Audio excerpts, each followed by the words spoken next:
JetDev aujourd'hui, c'est plus un carapuce ou un carabaf? C'est un beau carapuce. C'est un beau carapuce. Ouais. Le JetDev carabaf, il ressemble à quoi? Proche de l'évolution. Le JetDev Carabas, ce qui serait bien, c'est qu'on ait du coup notre centre de service chez nous, qu'on puisse accompagner des TPE, PME, et que du coup on arrive à aussi prendre tout ce qui est des stagiaires, des alternants, qu'on forme un peu à notre sauce, à notre mood. Ça, ce serait vachement ça. Ça, c'est mon rêve.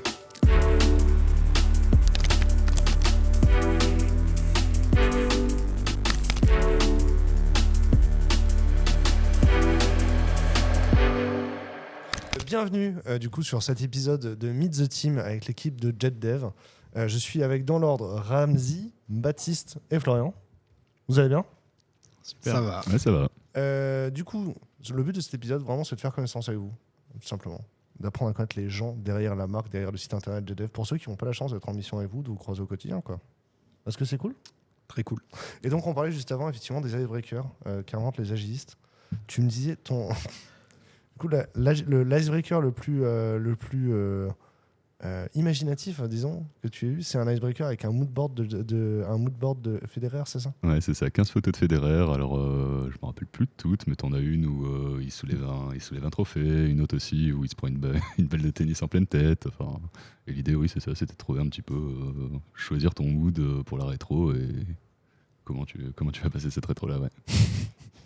Est-ce que tu le fais pour donner de la perspective genre à tonton dans la rétro, ou tu le fais pour donner un peu ton mood vis-à-vis de ce que tu vas dire dans la rétro, genre vis-à-vis du sprint de ce qu'on ferme, quoi? Ouais, c'est ça, c'est pour donner, oui, clairement, c'est pour donner le ton à tout le monde, voir un petit peu comment tu vas être pendant la rétro, d'une part, et d'autre part aussi, c'est un petit peu ludique, ça permet vraiment vraiment l'icebreaker, quoi, de se détendre avant de lancer la rétro en tant que telle, quoi.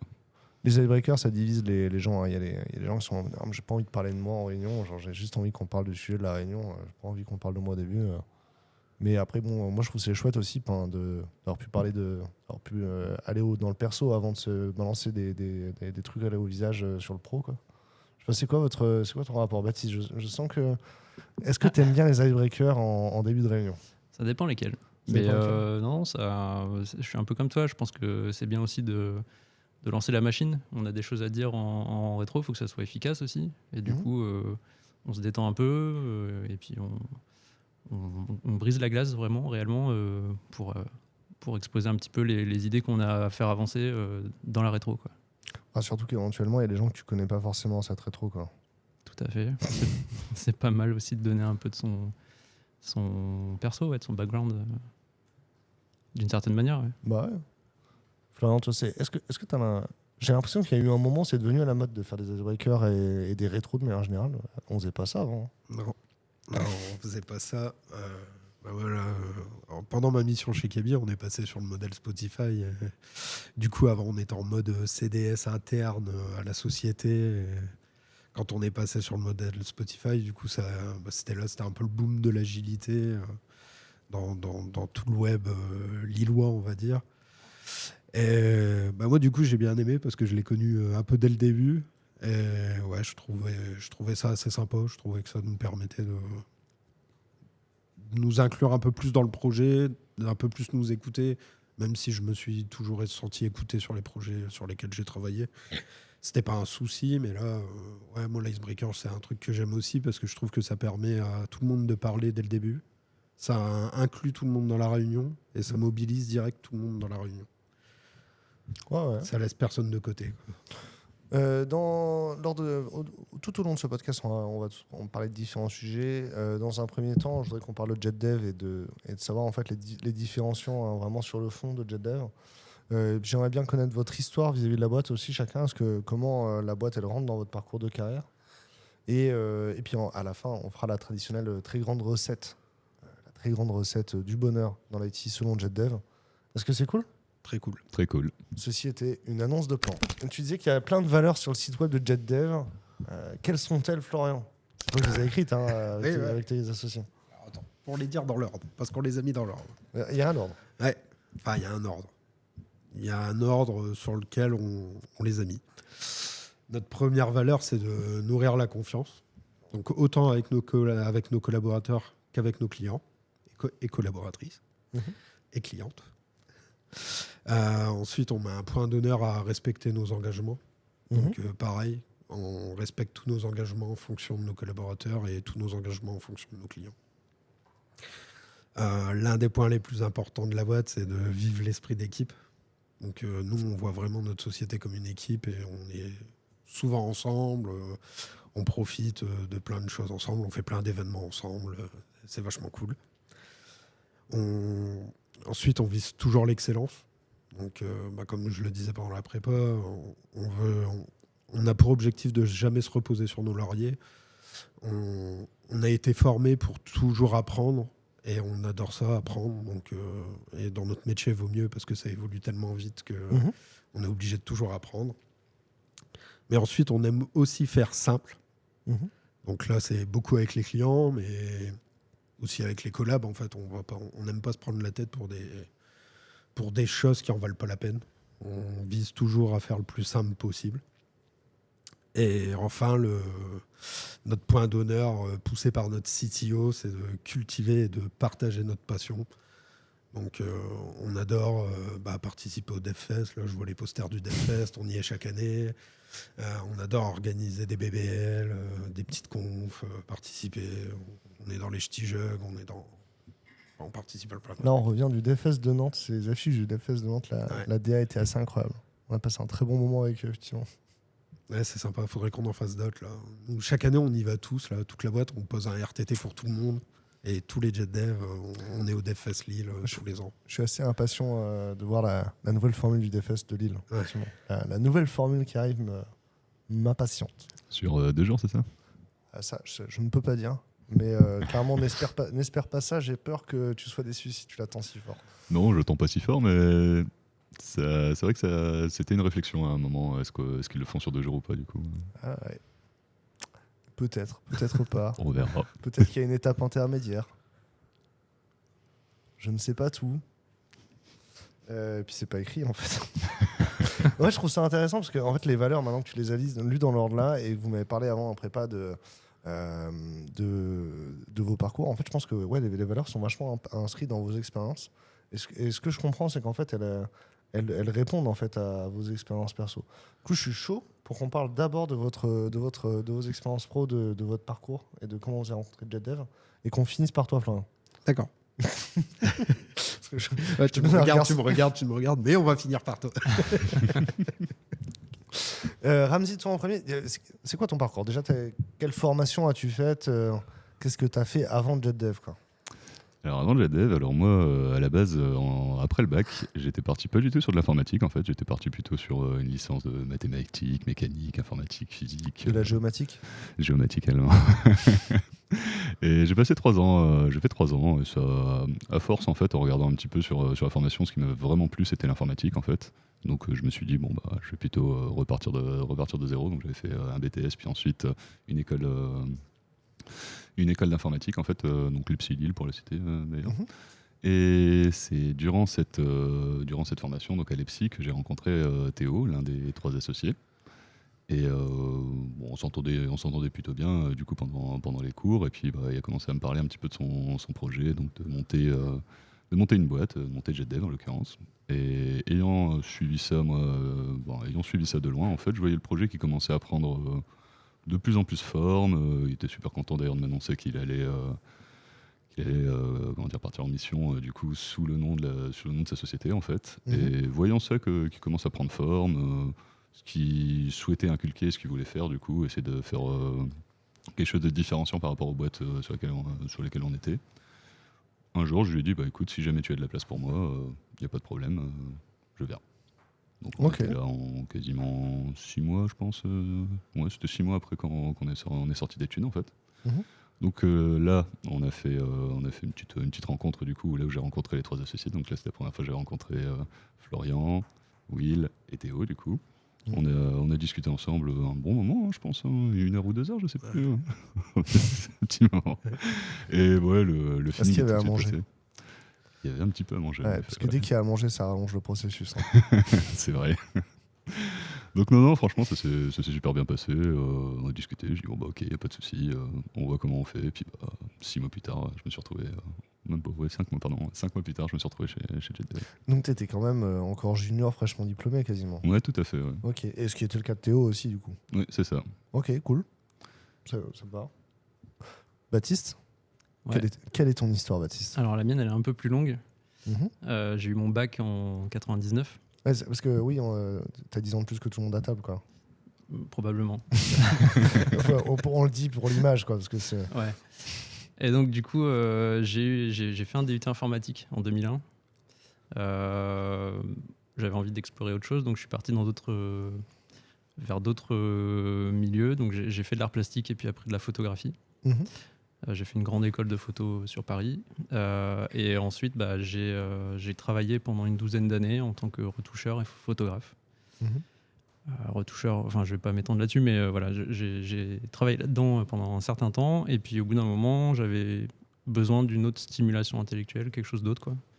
Et donc je me suis réorienté en auto-formation vers l'informatique. J'ai trouvé quelqu'un qui avait une boîte pas très loin d'ici d'ailleurs, qui m'a proposé une mission en freelance à mi-temps. Ça m'a permis de mettre le pied à l'étrier et puis ensuite je suis rentré dans une ESN qui m'a du coup confié une mission chez ADO Mhm. et puis chez Leroy Merlin après. Et c'est là que j'ai rencontré JetDev par l'intermédiaire de Florian. On était dans la même équipe. C'était mon tech lead et un autre de nos collègues qui s'appelle Jaja.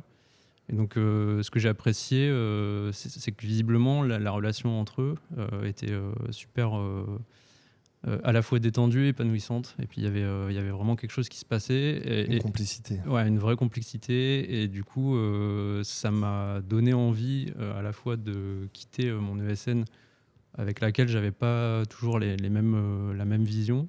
On n'était pas toujours raccord sur pas mal de sujets. Et du coup... Florian m'a proposé en tout cas d'essayer de rentrer chez JetDev et ça s'est plutôt bien passé. Il y a eu un consensus après. Genre il a envoyé son CV, vous en avez reparlé. Ouais, en fait, chez nous, quand tu as travaillé avec quelqu'un de l'équipe, c'est un peu plus simple, on va dire, de rentrer. Mais grosso modo, souvent on fait un resto avec les associés, enfin tu rencontres les associés. Ensuite, il y a Will, notre CTO, qui fait un bel entretien technique. Ensuite, nous, on fait un consensus ensemble, on voit si c'est OK. Rebouclage. Voilà, exactement. Et puis souvent, après, on essaye de faire une rencontre avec toute l'équipe. Donc c'est là qu'on invite souvent le candidat à une soirée ou à un événement de la société pour qu'il rencontre un peu tout le monde, le mood de la boîte, et que tout le monde nous donne un peu aussi son ressenti vis-à-vis de la personne. En recrutement, on appelle ça une épreuve de socialisation. Exact. Ok, cool. Je vais le garder, le terme y est bien. Mais oui, parce qu'en fait, c'est l'appeler comme ça, c'est reconnaître que c'est encore une épreuve, quoi. Ouais, on le voit pas comme une épreuve. Souvent, quand tu arrives là, c'est que c'est déjà OK. Mais... Alors, il y a des gens, les Américains disent plus genre faire un culture fit.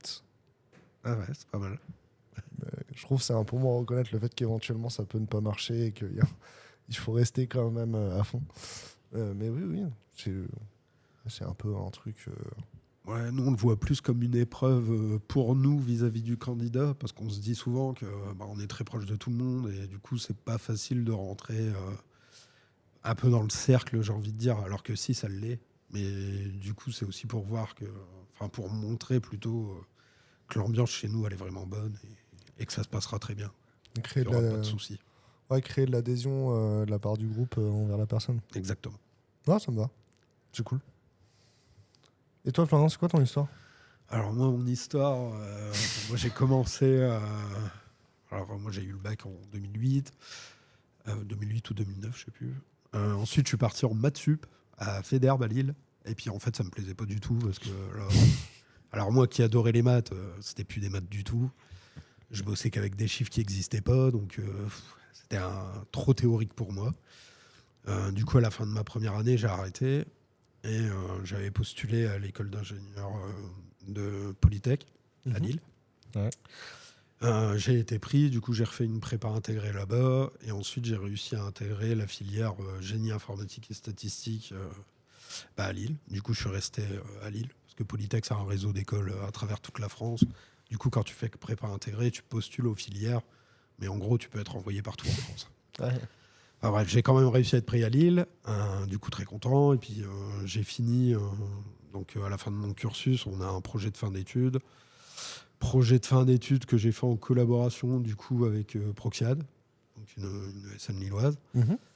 Et de là, ça s'est bien passé. Du coup, ils m'ont proposé de faire mon stage de fin d'études ensuite chez eux. C'est là que j'ai été envoyé chez Kiabi en stage. Et puis ensuite, ils m'ont proposé un premier CDI donc, que j'ai signé pour rester chez Kiabi. Et ça se passait super bien. Et du coup, chez Kiabi, j'ai rencontré Théo et Will, donc mes 2 associés. Et puis, JetDev est né un peu de là, quoi. Un KFC à midi, des petits projets informatiques à faire sur notre temps perso, des petites poupouilles avec nos boîtes respectives. Et on a décidé de monter JetDev. Parce que du coup, JetDev, à la base, vous l'avez créé pour un projet, une espèce de side project ensemble. Quoi. Ouais, voilà, on avait 2 side. Enfin, j'avais un side project. Will, il avait un side project. On voulait un peu bosser ensemble sur les 2. Théo, du coup, il voulait nous aider aussi. Donc, on s'était dit, ça va être un peu galère. Tu te déclares auto-entrepreneur, je me déclare auto-entrepreneur. Si on en a un 3e, ça va être chiant. Du coup, on s'était dit de base, on va monter une structure juste pour facturer les petits projets. Puis en fait, 3 mois après, moi, je quittais mon ESN pour commencer full-time via JetDev. On a bien été aidé par notre client qui nous a permis de garder la mission, de faire la transition. D'être référencé aussi. Oui. Ok. Il nous a vraiment beaucoup aidé au départ. Il nous a facilité la vie. Alors que c'est un client, quoi. Donc c'était cool de sa part. Et ensuite, ça a vite enchaîné. De base, on avait dit chacun il quitte sa boîte. On attend 6 mois pour le suivant. En fait, en 4 mois, on était tous les 3 full-time dans la société. Donc on a été très vite. Et au début, on n'avait pas non plus pour objectif de recruter, quoi. Au début, on faisait notre bout de chemin. Et 4 mois après, il y a Ramzi et Bubu qui sont arrivés. On était déjà passé à 5. Donc en 8-9 mois, on était passé de on veut faire un side project ensemble à on a une société avec des salariés. Et puis voilà, quoi. JetDev est né. JetDev est né, ouais. Parce qu'au moment où vous créez JetDev ou vous créez la société, sa mission, c'est pas forcément de faire de la presta, mais Non. in fine, ça le devient, quoi. In fine, ça le devient parce que c'était un peu la simplicité aussi. Et nous, la mission permet d'accumuler un peu de trésor, de faire d'autres choses à côté. C'est le plus simple, on va dire. Et l'idée de faire des... J'imagine les side projects, c'était des SaaS ou des logiciels ? Ah non, c'était des WordPress, c'était un petit site pour ma cousine coiffeuse. Ouais. Will, je crois que c'était pour sa mère. Pour une collègue de sa mère. Un truc comme ça. Donc cette idée-là, ce métier-là, vous l'avez pas encore... Il est plus là. Vous n'avez pas envie de relancer des projets qui sortent de la presta en régie, quoi. Ah si, complètement. Là, c'est carrément le créneau sur lequel on est en train de partir. On aimerait bien avoir un petit centre de service en interne chez JetDev. D'accord. Parce qu'on veut travailler plus avec des PME et des TPE. Mhm. Donc là, nos clients actuels, c'est tous les grands comptes de la région. Et là, on essaye d'accompagner des TPE et des PME sur des plus petits projets, forcément. Ils n'ont pas les mêmes besoins. Et du coup, pour eux, le forfait, c'est beaucoup plus rentable et c'est beaucoup plus facile à gérer pour eux. Donc là, on est en train de monter ça. Là, moi, c'est pour ça que je ne suis plus trop en mission actuellement. Je suis en train de monter ça un peu avec Théo, avec Rodolphe qui est notre dev un peu couteau suisse. On essaye de monter ça, là, de récupérer des projets, ce qui nous permettra peut-être derrière de prendre des alternants, des stagiaires qu'on pourra aussi former chez nous. Ouais, ça va permettre de faire monter en compétences les juniors, quoi. Exactement, ça serait sympa. Et ça va être l'objectif, le grand objectif de 2023. Et si on raccroche avec les valeurs que tu as mentionnées au début, il y a ce que tu m'avais dit aussi dans les valeurs qui étaient plus importantes pour toi, c'était il y en avait une qui était c'est ça, l'esprit d'équipe, le lien dans l'équipe. Ouais. Et donc en fait ça avait pas mal d'écho. Je promenais mon chien l'autre fois. Sans déconner, il y a beaucoup d'histoires qui commencent comme ça. Et il y a 2 bonhommes qui prennent leur chien au même parc que moi. Il y en a un, il a le badge d'un des clients. Et l'autre, il fait je bosse chez le même client. Et puis ils me font on est tous les 2 externes. Et puis après, je leur dis vous êtes indépendants ou vous êtes dans le ESN ? Et je leur dis t'es dans quel ESN ? Et ils répondent les 2 en même temps. Ils sont dans la même ESN. Et ils se connaissent pas du tout. Et tu sais ce qui s'est passé après ? Ça n'a rien changé. Ça n'a rien changé. Vraiment, c'est pas comme si du coup, il se dit, bon, ben, on se reverra une soirée d'agence, ça n'existe pas. C'est une grosse ESN internationale qui fait du chiffre, quoi. Hein. C'est pas... Je savais même pas qu'ils étaient à Lille et qu'ils avaient une agence. Je savais même pas dire combien c'était dans l'agence à Lille, tu vois. Toi. Et ouais, donc il y a ce sujet-là de... ouais, tu vas être une ESN où les gens se connaissent, il y a du lien, et où quand tu as un de tes collègues qui est dans la même mission que toi, tu es content de le voir, quoi. Ah ouais, carrément. Comment ça se fait comment ça se passe au quotidien, du coup, cette animation, de votre point de vue, en tout cas? Au niveau du lien entre toutes les personnes de l'équipe, Ouais. c'est ça?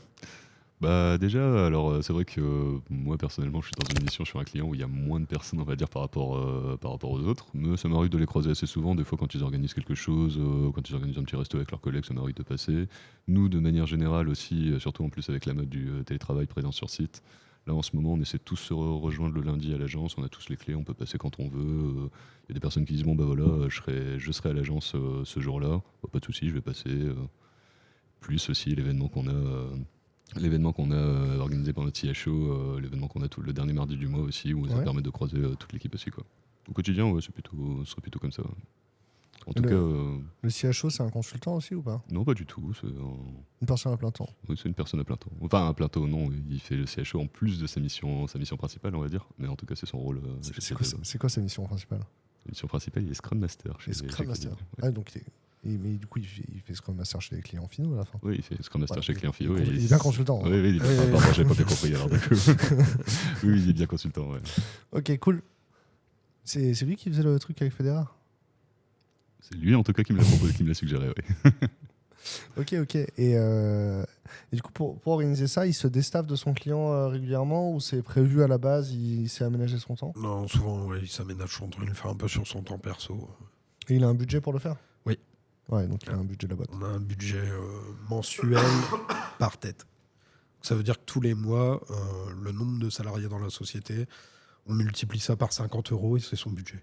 Ouais, ça a du sens. Ce qui fait que du coup, vous n'avez pas besoin de négocier le budget si vous recrutez demain ou pas. Ouais, voilà. Si demain on recrute, bah, son budget augmente directement.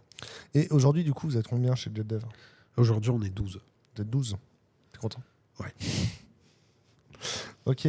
Alors, est-ce que tu m'as dit qu'il y avait une deuxième valeur qui était importante pour toi? Alors, tu m'as parlé d'excellence, mais j'ai l'impression que la formulation, c'est aussi le partage des connaissances, l'entraide sur l'apprentissage, sur l'expertise technique. Est-ce que ça sert aussi est-ce que cet objectif-là sert l'autre objectif qui est de créer du lien entre les consultants? Vu que vous êtes aligné sur cette idée que vous voulez progresser techniquement, est-ce que c'est l'opportunité de créer du lien entre les collaborateurs? Oui, carrément. Ouais, complètement. Ouais. Baptiste, est-ce que toi tu le ressens comme ça? Est-ce que tu vois cette mission-là, ce projet-là, c'est l'opportunité d'aller voir des consultants qui sont chez d'autres clients, par exemple, ou de leur parler au moins? D'aller voir des consultants chez des clients. Ouais, en fait, c'est ce que je te disais tout à l'heure. En fait, c'est que effectivement, par exemple, moi, je suis nul en bac. Dès que j'ai un problème, alors soit j'ai effectivement les compétences dans mon équipe, etc. Mais il arrive souvent aussi qu'un petit Slack à droite à gauche chez les collègues m'aide à trouver des réponses assez rapidement. Et ça peut aller même plus loin que ça, c'est que dès qu'on a besoin dans notre équipe d'un renfort ponctuel, par exemple de mobile, on peut appeler Ramzi. Si c'est pour d'autres choses, c'est arrivé qu'on appelle Rodolphe ou Florian. Enfin voilà, donc alors commercialement, c'est très intéressant pour JetDev, hein, je le reconnais, mais c'est aussi humainement, c'est super intéressant de savoir qu'on a de l'expertise sur laquelle on peut se reposer en fait. Ok. Là, je comprends. Dans les valeurs, tu as parlé aussi du respect du collaborateur, de la confiance avec le collaborateur. Oui. Qu'est-ce que ça veut dire en fait dans le fond? Genre construire une confiance avec le collaborateur, qu'est-ce que ça signifie? Bah, c'est que nous, on est d'abord confiance en notre collaborateur, collaboratrice, et que ensuite, vice versa, quoi, que le collab ait confiance en nous, quoi. Moi, je pense que je le vivrais vraiment comme un échec si un jour on me dit Flo, t'as un collab, il y avait un problème, il n'a pas osé te le dire. Moi, ils savent que, je pense que tout le monde sait que je suis à l'écoute de tout le monde et la porte elle est grande ouverte, tout le monde peut venir nous parler assez facilement, nous slacker. Je pense que tout le monde a mon numéro de téléphone, il n'y a aucun souci, moindre problème. Ouais, des fois, on m'envoie même des SMS pour des problèmes perso. Il y a de la proximité, quoi. Ouais, il y a de la proximité et on met un point d'honneur à la garder. C'est complètement vrai. Je rajoute juste qu'on n'a pas d'employé qui est dédié à la RH en général. Et pourtant, on n'a jamais de retard dans les payes, on n'a jamais de problème particulier. Et dès qu'il y a une question, il y a toujours un des 3 associés qui est là pour y répondre. Donc même si ces 3 personnes-là sont aussi en mission, en fait, ils font le taf aussi au niveau RH, quoi. Quel logiciel tu utilises Là- pour faire les payes à l'heure? Alors, moi, la paye, là, c'est le comptable qui s'occupe de Comptable, générer tout ça. les fiches de paie. Ouais. Et nous, après, on utilise Boon Manager comme CRM. Au côté Boot Manager. Ils recrutent sur Wheel of Death. Peut-être pas aujourd'hui, mais peut-être demain. En tout cas, ils ont déjà recruté sur Wheel of Death. Ouais. Ok. Je réfléchis. Est-ce que il y a un moment où tu as mentionné le fait que tu n'étais plus en accord avec la société. En fait, au-delà de la confiance, j'ai l'impression aussi que tu vois, on parle d'affectio societatis quand on crée un pacte d'actionnaires. Il faut qu'il y ait des raisons pour que les gens y travaillent ensemble. J'ai l'impression que chez JetDev, en fait, l'intérêt de la société est quand même beaucoup plus aligné avec le tien. Ouais, complètement. Déjà, moi, par mon passé de travailleur indépendant, je pense que je me retrouve plus dans une petite structure. Ouais. Et puis en plus, c'est... Je sais plus ce que je voulais dire, mais tu peux répéter la question? C'est-à-dire qu'au-delà de la confiance, oui, parce qu'on parlait, on a mentionné en prépa, tu sais, des promesses qui ne sont pas tenues. Tu vois. Ouais.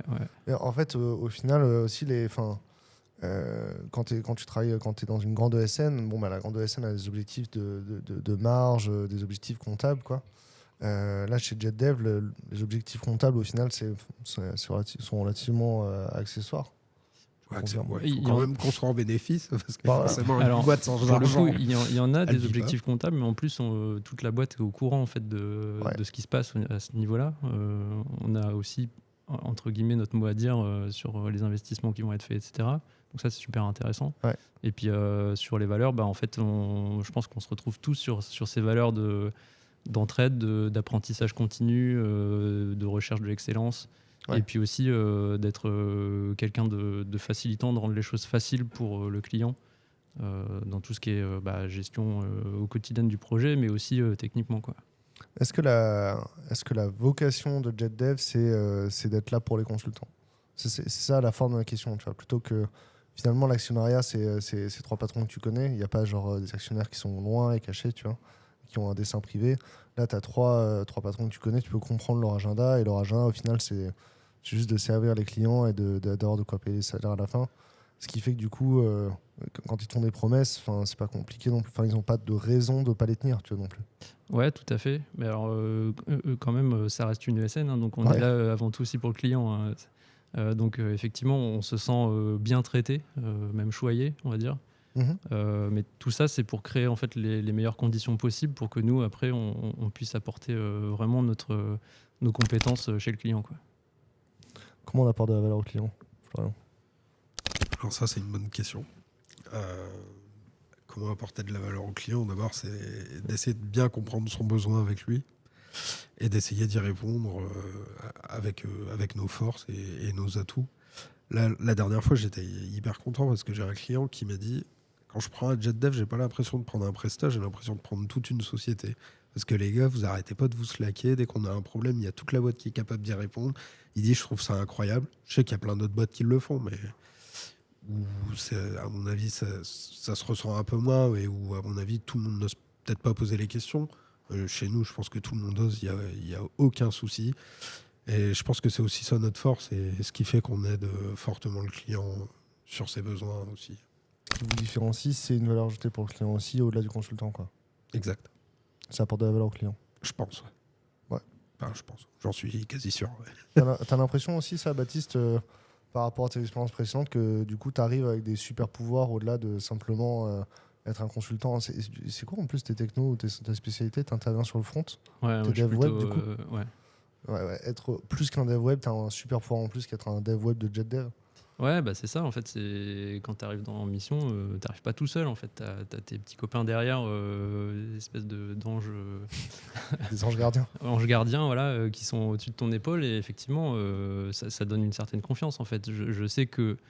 alors, bien sûr, moi, j'ai mon travail à faire, et si besoin, me former, etc.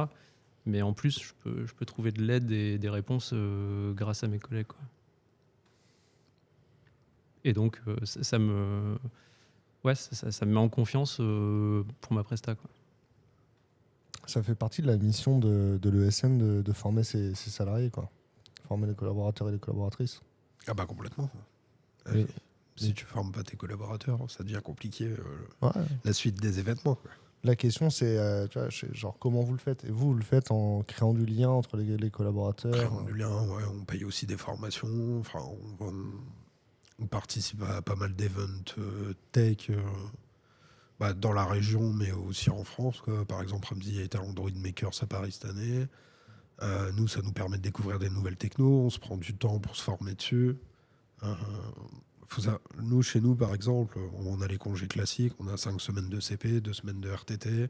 On a une journée posée d'office si tu veux aller au DevFest Lille. Enfin, souvent, vu qu'on y va tous, souvent tout le monde y vient. Donc c'est assez cool. Et en plus de ça, on a ce qu'on appelle les Jet Day. Donc c'est à 5 journées dans l'année où si tu veux bosser sur un sujet ou sur une techno, tu prends ta journée, tu prends tes 2 jours. Mais ça va de tout, hein. Tu peux te former sur une techno, tu peux t'amuser à imprimer un jet dev en LED. Ramzi il a fait ça au lab. Il nous a branché un Raspberry Pi. On peut la mettre de plein de couleurs différentes. C'est super sympa.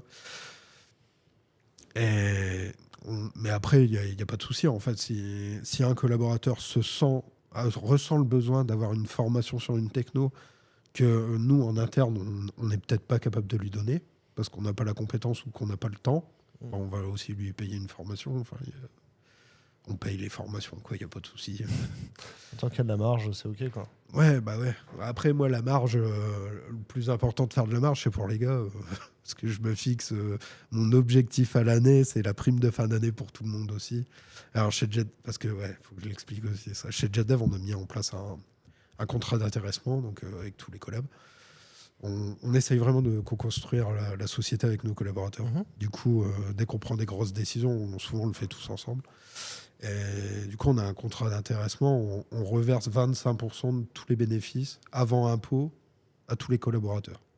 Donc c'est au prorata temporis, il n'y a pas de notion de salaire, c'est juste une notion de temps pour éviter que si tu t'es cassé une jambe, que tu n'as pas travaillé de l'année, tu manges pas les primes des autres. Donc on l'avait juste fait comme ça au prorata temporis. Là, ça va être la 3e année. Ça se passe bien, les gars, ils ont des belles primes, ils sont contents. Parce que nous, justement, dans nos anciennes boîtes, ce qu'on n'aimait pas, c'était que la marge, les gros bénéfices. Mais en fait, les gros bénéfices, souvent, ils vont aux gros actionnaires pas, quoi. que tu n'as jamais vus. Enfin, nous, ça nous plaît pas. Et pour nous, tous nos collaborateurs, ils rapportent beaucoup de valeur à la société. C'est normal que la société, elle leur rende aussi. Donc, que ce soit financier, que ce soit temporel. Est-ce que les collaborateurs, ils connaissent le chiffre d'affaires qu'ils font? Je présente le bilan chaque début d'année. Est-ce qu'un consultant il connaît son TGM, par exemple? Un Ouais. consultant ou une consultante? Oui. Ouais. Alors, en tout cas, on ne le cache pas, quoi. Un collab, il me le demande demain, on va lui dire, il y a zéro souci. Est-ce que les intérêts sont alignés, en vrai? Il sait même la marge qu'on fait dessus, il n'y a pas de problème. Ouais. On est assez transparent, c'est l'une de nourrir la confiance, ça rentre là-dedans. On a zéro problème, à part les chiffres, avec nos collabs. Qu'est-ce que ça change pour vous, à la fin de la journée, d'avoir accès à tous les chiffres, d'avoir une prime qui est proportionnelle au résultat? Ça fait plaisir. Ça fait plaisir. Non, plus sérieusement, en fait, oui, ce que j'ai évoqué clairement sur le sujet de la transparence, je veux dire, tout salarié d'une société, on sait qu'une société, forcément, pour qu'elle marche, elle doit faire de l'argent. Et puis, ce qu'il nous dit aussi, ils disent, bon, ok, effectivement, tu vois, la société doit se faire une marge sur le travail qu'on réalise. Mais après, cette marge-là, elle va permettre de faire que ce soit tous les événements sur CHO, payer les formations, nos locaux, Ouais. faut faire ça en bonne intelligence. C'est pas tu bosses pour un patron qui, si tu travailles bien, il va se payer une Ferrari, quoi. Pas pour l'instant, en tout cas. J'en suis loin. Non, mais voilà, faut faire ça. Pour revenir au sujet, il faut vraiment faire ça en bonne intelligence. On sait que la société doit se faire de l'argent pour fonctionner, c'est sûr, mais cet argent-là, il va servir pour notre quotidien à nous, notre carrière ou autre. Enfin, voilà, c'est transparent. En tout cas, tout est transparent avec nous. Il n'y a pas de souci. Ouais, moi, je trouve que ça me donne aussi l'impression d'être rémunéré à ma juste valeur par rapport au marché. Je sais qu'il n'y a pas d'entourloupe du style un TJM astronomique qu'on me cache, et puis qu'en fait, moi, peanuts là-dessus. En fait, là, je sais que voilà, je connais à peu près le ratio et donc la marge. Et donc, voilà. Et puis, ça m'a pas empêché d'être augmenté cette année, alors que je sais que le TJM a pas changé, quoi. Parce que justement, c'est ce que je me disais, c'est que toi, tu connais ton TJM, tu sais que si ton TJM augmente, tu vas potentiellement pouvoir avoir une augmentation aussi, quoi. Donc, même au-delà, parce que si tu arrives à changer de mission pour avoir un meilleur TJM, c'est sûr que toute la boîte va gagner plus d'argent, quoi. Ou du moins, voilà, toutes les primes, où la boîte sera plus à l'aise, vous aurez des objets, vous aurez des événements plus joyeux, etc. Mais tu sais aussi que toi, ton projet de carrière, c'est aussi d'avoir plus de valeur ajoutée pour le client, pour qu'il ait envie de payer des TGM plus élevés, pour que ton salaire puisse être augmenté. Ouais, il y a un peu de ça, ouais. Et puis, on parlait aussi de décision collégiale. Cette année, un des objectifs, c'était de créer une grille de salaire, justement, qui allait permettre de nous donner une visibilité aussi là-dessus, sur notre évolution de carrière. Donc voilà, ouais. Alors, cette grille de salaire, quelle a été, toi, ta conviction, ton intuition que tu voulais absolument apporter dans ce projet-là? C'était déjà qu'on reconnaisse l'expérience de chacun. Donc effectivement, la grille intègre tout à fait cette expérience-là, plus que l'ancienneté, mais non, je sais pas si c'est plus, mais si c'est plus, mais je veux dire, voilà, une expérience, une compétence qui grandit, ça rapporte plus d'argent, donc ça c'est reconnu. Et puis effectivement, après, il y a une petite part aussi qui est proportionnelle à l'ancienneté dans la boîte, quoi. Est-ce que tu es content de cette grille de salaire, Florian? Très content. J'ai dû mettre diversion pour trouver la bonne et que ça plaise à tout le monde aussi, parce que nous, c'était hors de question qu'on la sorte tant que tout le monde n'était pas OK. Sur la grille, on a réussi à trouver une formule qui prend à la fois le poste, donc que tu sois dev, tech lead, archi, tes années d'XP sur ce poste et ton ancienneté dans la société. Parce que nous, l'objectif, c'était qu'on voulait à tout prix éviter qu'un nouveau salarié arrive, par exemple un junior sorti d'école, avec un salaire plus élevé que quelqu'un qui est chez nous depuis 2 ans. Ça, j'ai eu des tours. Après, si tu veux, je pourrais raconter une anecdote, elle est monumentale. Enfin bref. Et du coup, c'est pas le marché qui évolue, ça? Ouais, mais c'est très fort. Je vais te la raconter après, l'anecdote, elle est très forte. Et du coup, nous, maintenant, toute la grille est basée sur le salaire junior en entrée. Ça fait que si demain, j'augmente je dis, on augmente de 2 cols le salaire d'entrée d'un junior dans la société. En fait, toute la grille évolue, toute la grille augmente proportionnellement avec les ratios. C'est le salaire de base, quoi. Les calculs, voilà, c'est le salaire de base. Tout est calculé avec des ratios derrière. Et du coup, tout le monde est augmenté tout de suite. Et voilà. Mais là, le cas que je voulais éviter, j'avais une connaissance avec qui j'ai bossé, qui voulait changer de boîte, qui a postulé dans la boîte de son frère, qui avait 4 ans d'XP de plus, et ils lui ont proposé, du coup, au petit frère, un salaire plus élevé qu'au grand. Ouais, tu vois. Forcément, Carnage et les RH se sont pas dit, ils ont le même nom de famille, sont peut-être frères. Oh, mais des fois, après, les gens, ils arrivent dans l'équipe. Du coup, le grand frère a démissionné, mais... Et le petit n'a pas été recruté. Le petit n'a pas signé, du coup. Du coup, ils ont perdu les deux. Mais c'est le genre de truc qu'on veut absolument pas que ça arrive chez nous. Et du coup, Ramzi, tu connais le salaire de Baptiste, sans souci. Oui, je connais le salaire de Baptiste. Depuis qu'on est passé à la grille. Depuis qu'on est passé à la grille. La grille apporte ça, c'est que vous savez, la rémunération de tout le monde, il n'y a pas de... Du coup, il n'y a pas besoin, il n'y a pas de non-dit là-dessus. Tout le monde sait combien gagne tout le monde, quoi. Tout le monde sait combien gagne tout le monde. Tout le monde sait combien gagnera tout le monde l'année prochaine. Enfin, voilà. Moi, perso, je m'en fous complètement. Ouais. Mais si j'ai besoin de le savoir, je sais que c'est transparent et que je peux aller chercher, quoi. Parce que tu t'en fous, mais en même temps, si la grille n'était pas transparente et que... Ouais, mais c'est cette confiance-là, en fait, qui fait que j'ai pas besoin de le savoir, en fait. Je sais que c'est juste. C'est parce que vu qu'elle est là, du coup, t'as pas besoin de la regarder, quoi. C'est ça. Ouais, ok. Bon, en vrai, c'est un différenciant. Ouais, du coup, j'ai envie de te poser la question, Florian. Les recettes sont partagées, la marge est partagée. L'actionnariat salarié, c'est une option? Ouais, on y réfléchit. Vous y réfléchissez? Ouais, légalement, c'est un peu plus compliqué à monter. Mais on y là, du coup, parce qu'en fait, notre contrat d'intéressement, là, on est dans la dernière année de notre contrat d'intéressement. Donc, c'est tous les 3 ans, si tu veux le changer, sinon il reconduit tacitement. C'est vraiment quelque chose auquel on réfléchit. Et là, on est en train de voir avec notre avocate sociale sous quelle forme on pourrait le faire. Et tu voudrais emmener... Enfin, là, aujourd'hui, JetDev, vous êtes une quinzaine, tu m'avais dit 12. Tu vois où JetDev dans 5 ou 10 ans vous êtes 25, vous êtes 40, vous êtes 50, vous êtes 80, vous êtes multi-sites, multi-pays. C'est vrai, non, mais c'est quoi finalement, c'est quoi le JetDev final, tu vois, la 3e évolution du Pokémon? Bah, ça, on verra, nous.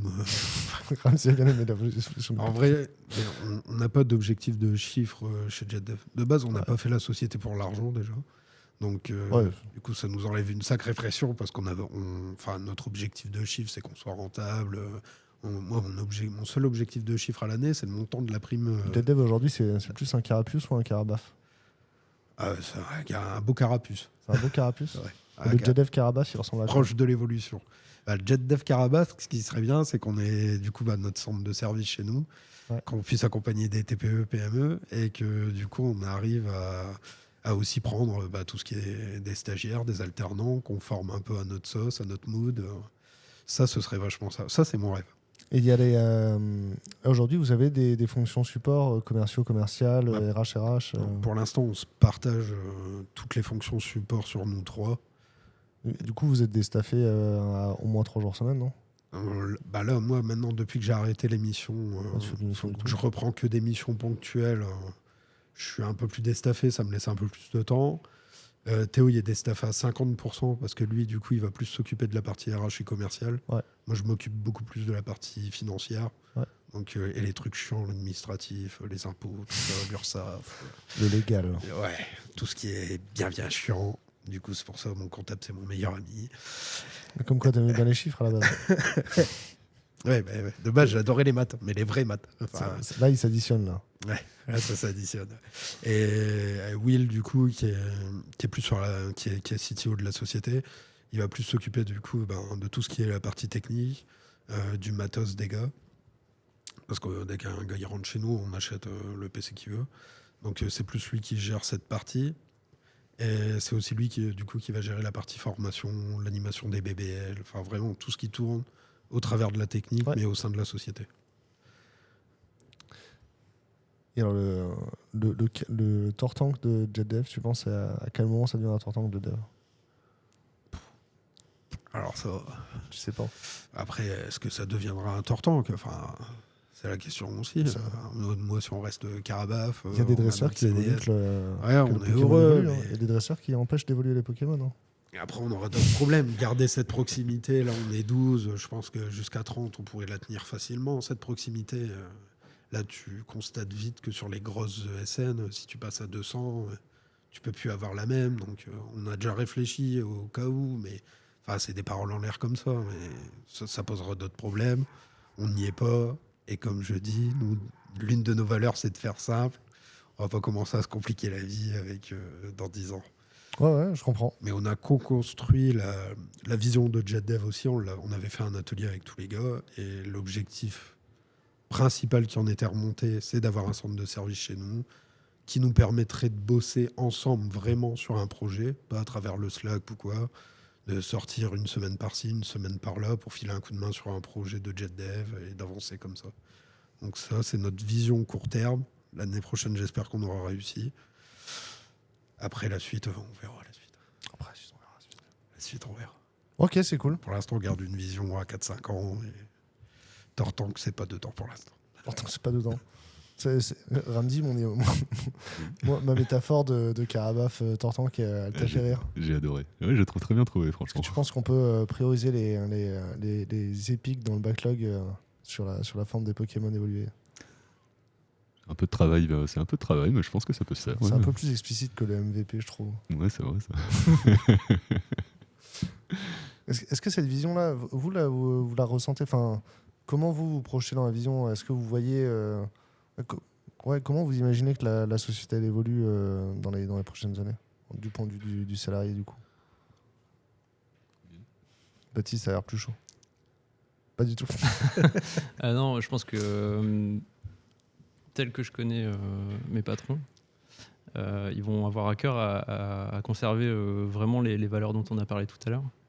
Et du coup, je pense pas que JetDev devienne multi-agence, multinationale, etc. Je pense plutôt que ça va rester, je je sais pas, dans les 20-30 personnes, pour conserver justement cet esprit-là. Et après, moi, je rejoins totalement Flo sur la vision CDS, où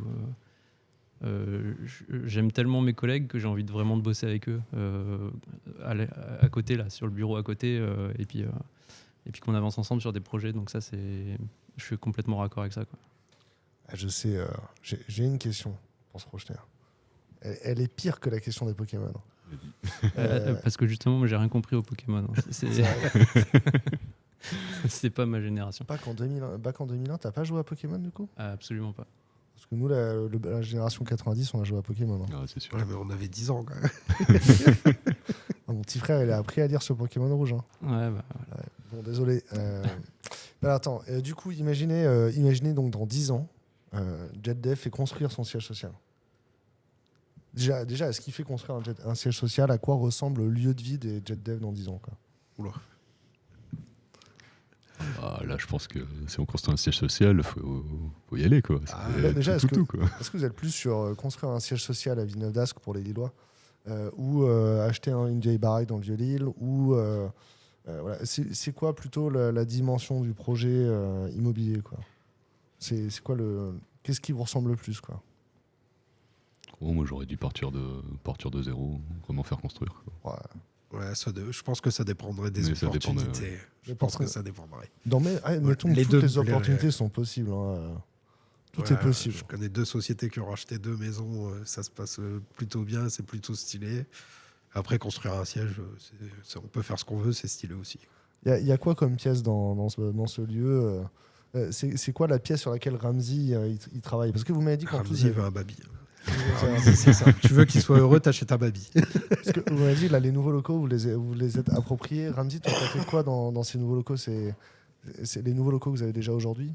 Ramsey, c'était quoi, toi, ta contribution sur ce projet-là ? Alors, ma contribution, alors C'est j'étais pas vraiment tout le seul. baby.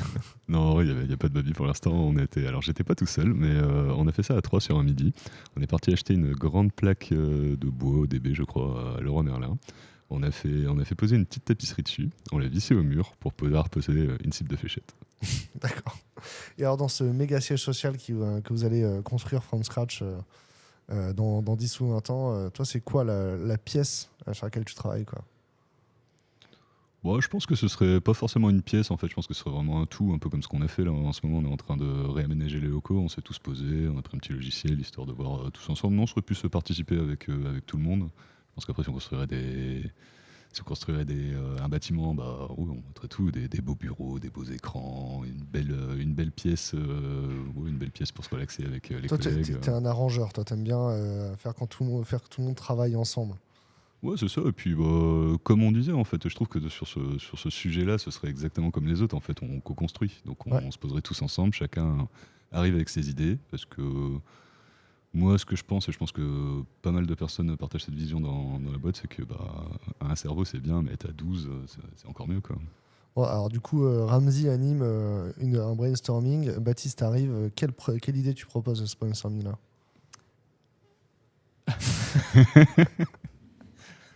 Il a déjà esquivé en disant qu'il organisait il a déjà esquivé la question en disant qu'il organisait le brainstorming. Maintenant, toi, t'es au brainstorming, tu proposes une idée.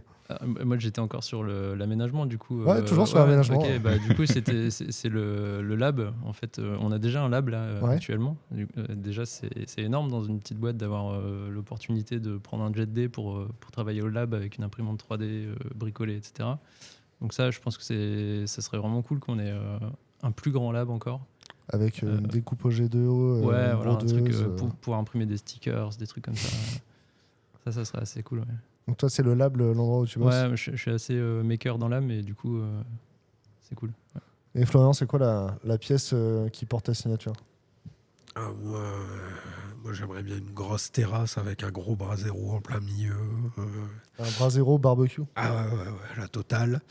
Quitte à faire construire, on en profite. Hein. Et puis une bonne salle de repos avec un petit air hockey, un baby, ma cible de fléchettes surtout. Faut pas m'enlever ma cible de fléchettes. Et voilà, une petite salle cool avec des fat boys, une télé, une console. Enfin, ça on l'a déjà, mais pareil, quoi. Télé plus grande. Le air hockey, je l'ai pas vu venir. Parce que c'est vrai que le baby foot, c'est avec cliché. Le air hockey, ça fait un peu moins cliché. Enfin, ou c'est un autre cliché, je pense. Ah non, moi j'aime bien, j'ai toujours été fan. Depuis que je suis tout petit à Roquet, c'est le truc qui me plaît, la Ducasse. C'est le truc qui perd la Ducasse. En vrai, ça serait stylé, un petit Roquet. Ouais, Le Roquet, c'est cool. Ouais. Ils ont l'air ok.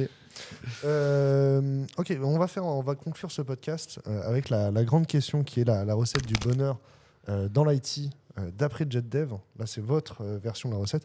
Et donc, vous avez décidé de faire un barbecue. Donc, projetons-nous sur cette terrasse-là où on a cet énorme brasero barbecue autour duquel on dépose des ingrédients.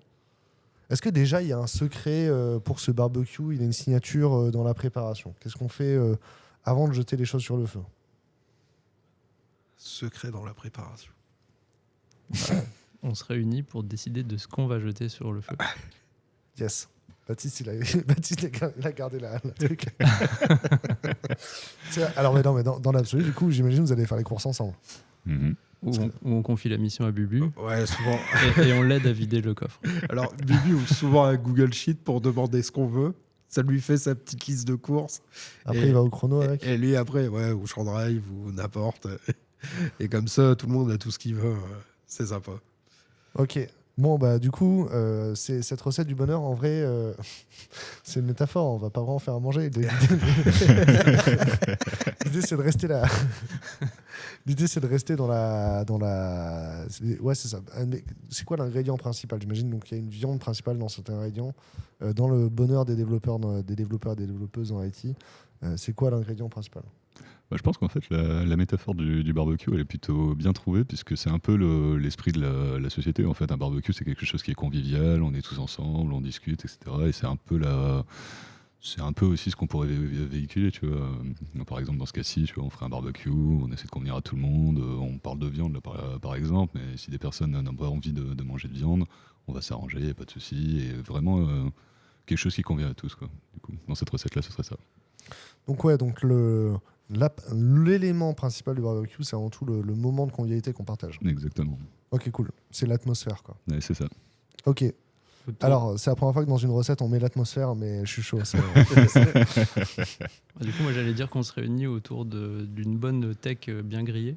Une bonne tech bien grillée. Donc, L'aliment avec- principal, c'est la tech. ouais, quand même. On n'a peut-être pas beaucoup insisté les minutes précédentes, mais on est tous férus de tech en fait. Du coup, on parle beaucoup de désir d'apprendre, etc. C'est ça, on fait tout le temps de la veille techno. Et donc, je pense qu'un élément principal, c'est ça, c'est notre amour pour vraiment l'info, quoi. Ok. C'est bon, ouais, donc ça, c'est la viande. Cette viande-là, tu vas la faire mariner.